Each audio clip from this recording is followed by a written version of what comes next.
When we start building percent equations to solve problems with percentages in them, it's a good idea to remember that in mathematics the word is usually stands in for the equal sign, and the word of usually stands in for a multiplication symbol. So keep that in mind, that is an equal sign and of is a times. We'll use that again and again when we're solving percent. And so keeping all this in mind, let's set up some equations for these word problems. So the first one says, what is 84% of 500? And that one is kind of done for you already.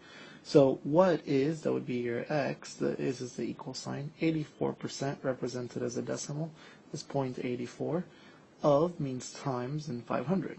So in the next problem we have what, so what would be your x, is would be the equal sign, 240% converted to a decimal. Remember, to convert a percent to a decimal, we divide by 100%. So 240% converted to a decimal would be 2.4.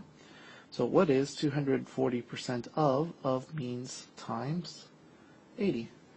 So this is how this problem will be solved. X equals 2.4 times 80. And number 3, they're giving us 38 is what percent of 40. So again, just follow these simple translations. 38 is means equal. What percent would be x of 40? And just follow your commutative property, and you can rewrite this if you like as 38 equals 40x, means the same thing as x times 40. And the number 9 is an equal. What percent x of 16? And you can rewrite this a different way. 9 equals 16x if you like. We're going to keep practicing those skills here. So the next problem is 6 is 75% of what number? So 6, the is your equal sign. 75% converted to a decimal is 0.75 of what number would mean times x. And finally, there's a percent here missing, the 66 and 2/3%.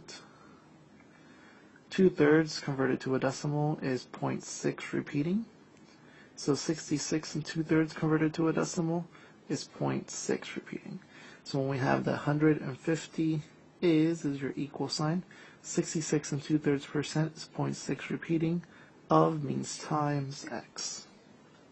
When we have a word problem kind of doing the same thing, we just have to figure out exactly how the word problem translates to that type of sentence we've been translating.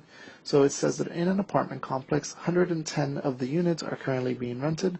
This represents an 88% rate of occupancy. How many units are there in the complex?